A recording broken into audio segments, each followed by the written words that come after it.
these are the type of situations that come together. The police chief is here as well. Police chief has been very critical in making sure that their department has everything they need to be successful. We've seen the rise in violence against police officers, just a rise in crime in general. And it's not only a San Antonio issue, it's across the nation. But what I love about it is, once again, we are a community that is forward-leaning. We are a community that comes together and finds a way for solutions, not just rhetoric. It's not just somebody else's problem. Danny Diaz is with the San Antonio, the president of San Antonio Police Officers Association, has been very critical in making sure that police officers have their voice heard. So adding these 50 police officers to the equation is a game changer in many ways. $6.25 million. This is more than anyone else. Literally the most amount of money that the Department of Justice awarded in this COPS grants, and that's coming to here in San Antonio. That is a very important aspect that I want to mention. You know, the other thing I want to talk a little bit about is I want to talk about kind of how the sausage is made. And so we've gotten these grants before, but you can't assume you're always going to get something. We didn't get this grant last year. There was previous years that we didn't get this grant. So one, it takes local leadership, and I appreciate the city council, and I appreciate the mayor once again putting the initiative forward.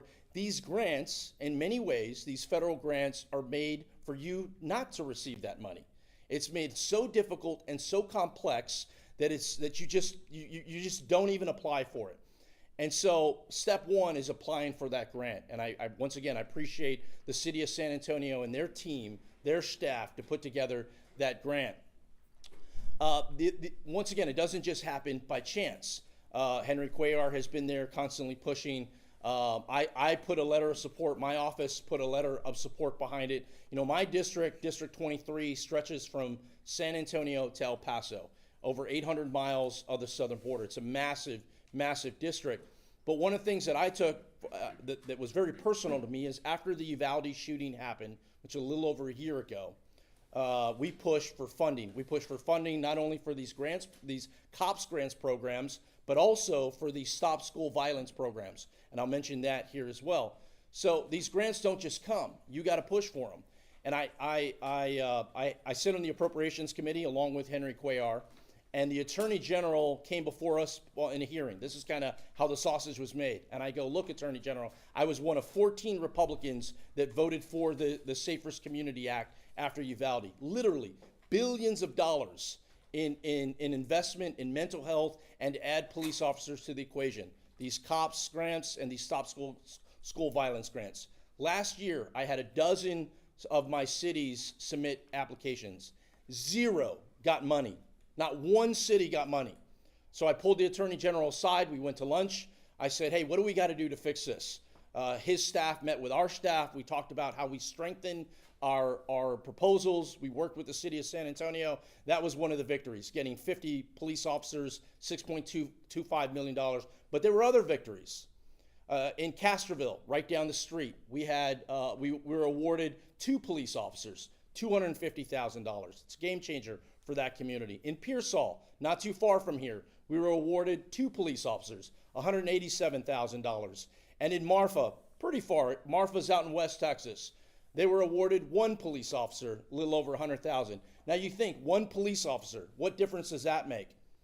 The Marfa Police Department has 4 police officers. You add 1 more police officer to the equation, it matters. So whether it's 1 police officer or whether it's 50 police officers, we all need that. The last thing I'll say before I turn it over is the Stop School Violence grants.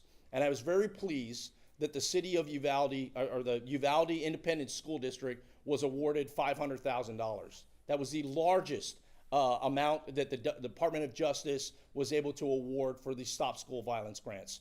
To date, the Uvalde School District has received over $500,000, or over $2 million, millions of dollars towards that. It's a drop in the bucket, but these are things we can't lose sight of. I'd also mention too, and I'm sure Mr. Cuellar's rep is going to mention this, but the city of Lytle also received a Stop School Violence grant. I think it was a little over $300,000. Lytle's not too far from here as well. I mentioned all this to say this. It's great that we're bringing these dollars home, but this doesn't happen by chance.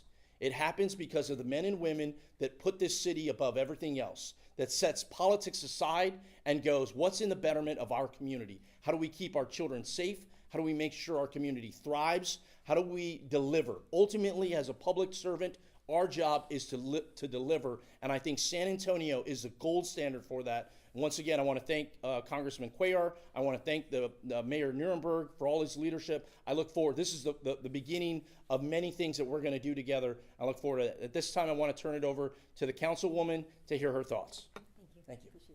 Yes. Good morning. Thank you, Congressman Gonzalez. I'm Councilwoman Melissa Cabello Havrda. I have the honor and privilege of representing my native San Antonio. I'm also the chair of our Public Safety Committee for our city. As chair of the committee, I've guided our work to address the public safety needs of our community, because public safety, most importantly, police presence and patrol, is the top issue for our residents. I hear it every time I meet with community members, neighborhood associations, and business owners.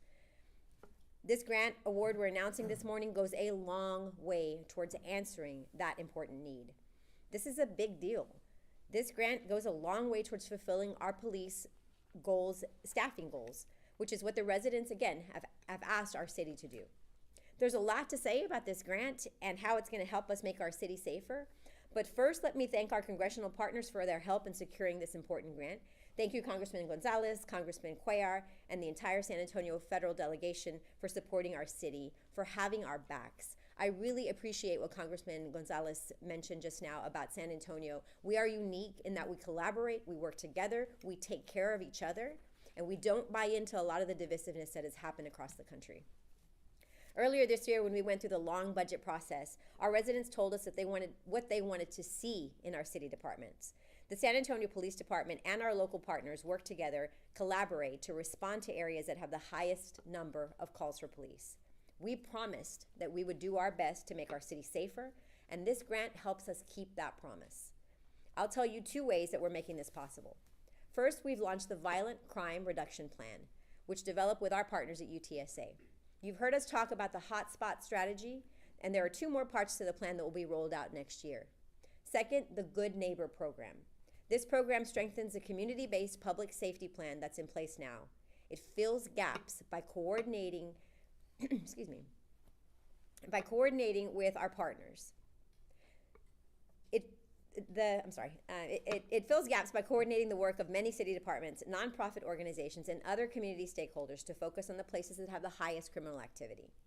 The plan we have in place is strategic and proactive. Our goal is to deliver the safe community that our residents demand and deserve. And remember that none of that can happen without our police officers, which is why these 50 officers are so important. If you think about proportionately that extra officer in Marfa, that 50 officers to us is about the same proportion. We need those 50 officers to fill the gaps and take some of the pressure off our own police officers. This $6.25 million COPS grant will help us do just that. It will help the city hire these new 50 officers to strengthen these programs and help our community thrive and be the safest and best place to work, live, and play. And I'm always excited to tell our community that we're working hard and we're dedicated to keep our promises to them. And next I'll introduce our city manager, Eric Walsh. Thank you. Good morning. My name is Eric Walsh. I'm the city manager, and I want to thank the mayor and the council for their continued prioritization of public safety for our community. Earlier this year, we laid out a staffing plan that would call for increasing the number of patrol officers by 360 over the next 3 to 5 years. The budget that the council just adopted here a month and a half ago, added 117 officers, the most we've ever added in 1 year. And these 50 officers are part of that plan. And regardless, Congressman, I don't want to say this out loud, but I want to remind the public that what we said, whether we receive this federal grant or not, we were going to add those 50 officers, and we set aside funds to be able to do that. As we continue to expand the police department to be able to handle the additional calls that we receive on a daily basis in this growing community, making sure that we have officers that have time to engage and be proactive is key. I want to thank the entire federal delegation, Congressman Gonzalez and Congressman Cuellar, and the entire delegation, because this does not happen because of just an application. It happens because of the intent behind the application. The Department of Justice looks to see what cities or towns will do with those positions, and this was an integral part of continuing to grow our police department. We haven't received 50 officers since 2010, and as the Congressman pointed out, we've applied in the past and never gotten the most. There were 4 cities in this country that received 50 officers. It was us, Cincinnati, Chicago, and Houston. So I'm certainly proud of the work that the police department did in preparing the application, and I'm looking forward to the continued implementation. We have 5 academy classes scheduled this year, and so we will continue that hiring trend to continue to provide the utmost customer service, public safety-based responses to our community. So I'll ask the chief to talk a little bit about the application process and the next steps for the officers. Thank you. Thank you, Eric. Good afternoon, or good morning, everybody. So I want to repeat what Councilmember Cabello-Haverda said. And she said this was a big deal, and it really, really is a big deal. 50 new officers, one of 4 departments in the country that was awarded 50 new officers. It is a really, really big deal.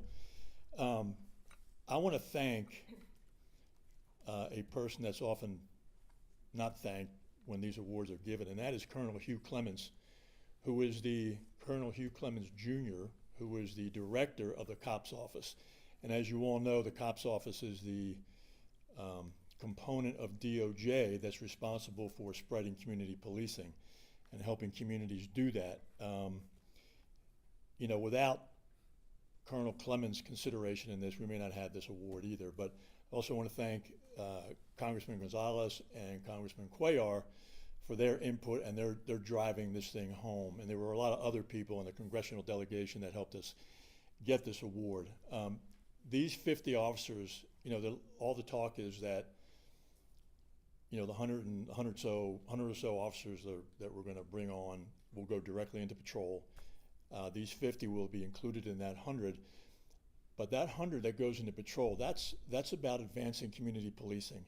And the way that happens is we are trying to reverse the 60-40 ratio where we have officers who spend 60% of their time on call, 40% of their time doing community policing work. We're going to reverse that and have it 60% of the time, excuse me, doing community policing work in their discretionary time and 40% of their time on call. So that's what these 100 new officers will do to include hopefully reducing our response time to calls. So a lot of people to be thanked. We're very grateful for this. Again, this is a big deal for San Antonio and the police department. Thanks. I want to introduce Zaid Jendoubi, who is with Congressman Cuellar's office. Zaid. Good morning, everyone. It's a pleasure to be here with you all. My name is Zaid Jendoubi. I'm a staffer for U.S. Congressman Henry Cuellar, who represents the 28th Congressional District of Texas. I work for the Congressman in his San Antonio office. I want to thank you for inviting the Congressman to join you for this occasion. He couldn't attend this morning's announcement as he's traveling back to Washington for legislative business, but I'm here on his behalf. Congressman Cuellar is a strong supporter of law enforcement. Whether it be federal dollars for more personnel or resources to build out police departments, Congressman Cuellar has continuously fought for the men and women in blue. In fact, as a senior member of the House Appropriations Committee, he helped keep the Department of Justice's Community-Oriented Policing Services Office, better known as the COPS Office, fully funded. The result is why we're here today. The City of San Antonio was awarded 2 COPS grants. One from the COPS hiring program in the amount of $6,250,000 to hire 50 new police officers, and one from the COPS Law Enforcement Mental Health and Wellness Act program in the amount of $69,726. These funds are going to be used to improve delivery and access to mental health and wellness services for law enforcement. Together, these awards will enable the City of San Antonio to put more officers on the ground to protect our community and provide mental health resources for those who bravely put their lives on the line to uphold the rule of law. Congressman Cuellar will continue to fight for the men and women in blue, and he will continue to fight to bring more federal dollars back home for reinvestment in our community. Congressman Cuellar would like to thank his colleague and fellow appropriator, Congressman Tony Gonzalez, and the members of San Antonio Congressional Delegation for working with him to secure federal resources for local law enforcement. And Congressman Cuellar would like to thank San Antonio Mayor Ron Nirenberg and the Chief of Police, William McManus, for their dedication to public safety in the city of San Antonio. Thank you again for inviting the Congressman to join you this morning. Take care, God bless you, and God bless San Antonio law enforcement. Thank you. I think we'll take some questions now. Eric, you said there's 5 academies coming up. Are those spots filled, or you're looking for people? Well, we're always looking for people. But those 5 academy classes will be spread throughout the fiscal year. We had 4 this past year. So we are actively recruiting, and that work will continue. I have one for the chief. We've all talked about the violence level increasing, and the streets today are not the streets of yore. And so my question is, as you recruit these people and you send them out into danger, it's a war zone every day for a lot of them. So what are you doing to convince people to want this job in recruiting and training so that they go home every night? We don't have to convince people to take this job. They apply. They're eager to get into the department. So there's no convincing that needs to be done. The training, we have probably the best training academy in the country, bar none. So when they take the streets, and they're ready for whatever comes at them. Can you go into a little bit, you talked about the 60-40 and trying to change that. Can you just kind of describe a little bit of the difference between 60 and 40? Sure. So the idea is to free up officers, give them enough time, enough discretionary time when they're not on calls, so that they can work in neighborhoods. They can do direct patrols for specific crimes, for traffic, all those different things. They can work with more time to work with neighborhood associations and HOAs to work on the problems in their neighborhood. And most of the time that work revolves around quality of life issues. Not so much heavy crime, but quality of life issues, that picking up the phone and calling the non-emergency number, the emergency number, those kinds of calls don't address those issues, quality of life issues for the most part. Or is that a deterrent, do you think, to crime? Do you think that helps it, like in the long game, basically? Yeah, it absolutely does, yeah. Folks in this city are tired of looking out their window and seeing the quality of life in their neighborhoods deteriorate because of little things, quote unquote. This will help that. Chief, there are some neighborhoods that, they just don't trust the police. How is this money going to make a difference and build trust with those communities? Is this for me? Yeah. Yes. for Chief. Yeah.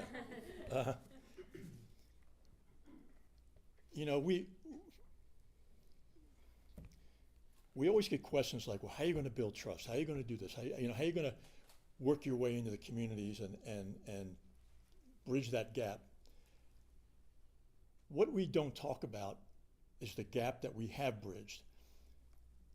The majority of this community is strongly in support of this police department. I'm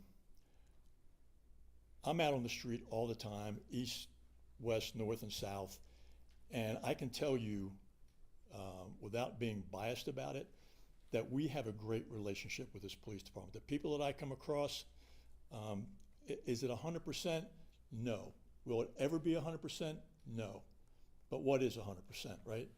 But we have a great community relation with all the communities in this city, and I wish we would talk more about the gap that we have bridged rather than how are you going to bridge the gap. The gap has already been bridged. There's no finish line to that, but the gap has already been bridged.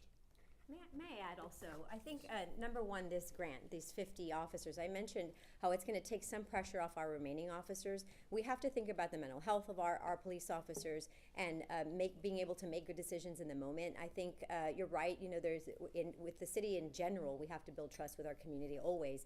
And as Chief mentions, there's never a finish line, but I think that goes a long way. Also, the movement towards the 60-40 split differing, the vast majority of San Antonians, they know police as their community partners. They see that 40% that are doing community policing are safe officers, all different kinds of police officers that are in those neighborhoods, and that's everyday building trust. When we're able to move to the 60-40 difference with more of 60% of our police officers being neighborhood police officers, that's gonna also go a long way towards building trust.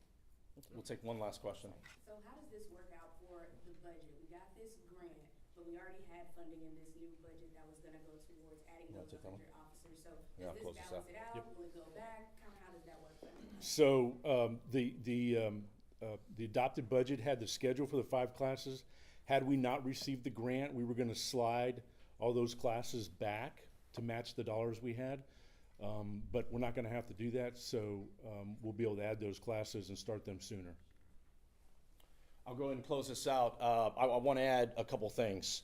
One thing I want to add is many families have reached out to me after the Uvalde incident occurred and all those children and those 2 teachers were murdered, and said they felt powerless. They felt, what could I do?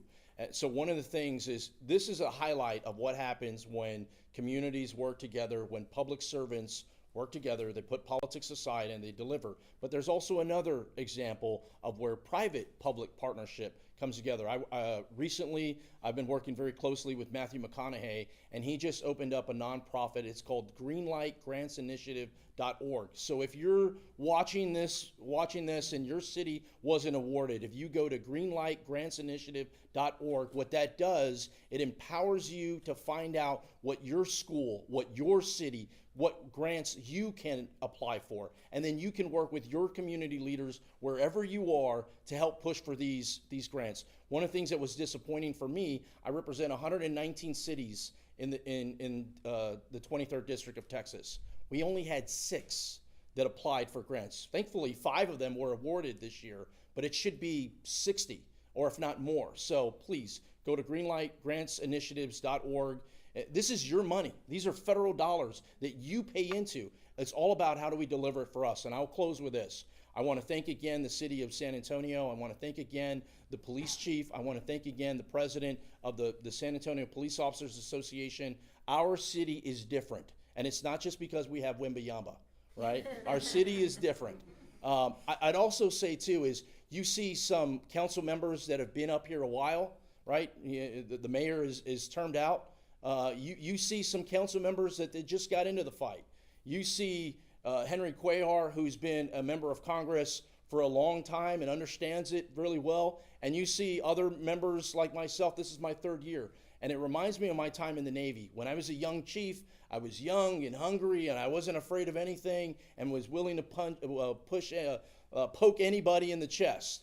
And then when I was an old senior master chief, I was willing to do the same thing, but I knew 5 of those steps were a waste of time, and you could go straight to it. I mention that because we have this unique mix of senior local folks, senior federal folks, junior local folks, and junior legislative folks. And when you have that, it's a very dynamic combo. We have that here in the city. Thank you again, everybody, and y'all have a wonderful day. God bless.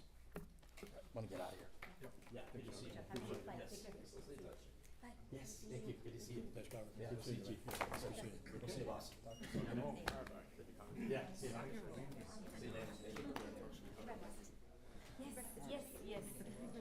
Yeah. Yep, thank you for being here. Yeah, appreciate it. Call me, Councilman. Yeah, I will. Thank you.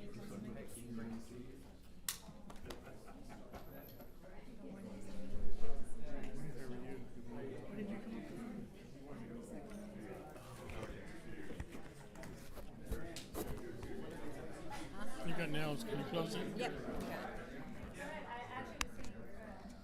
Go talk to Eric real quick, if I can.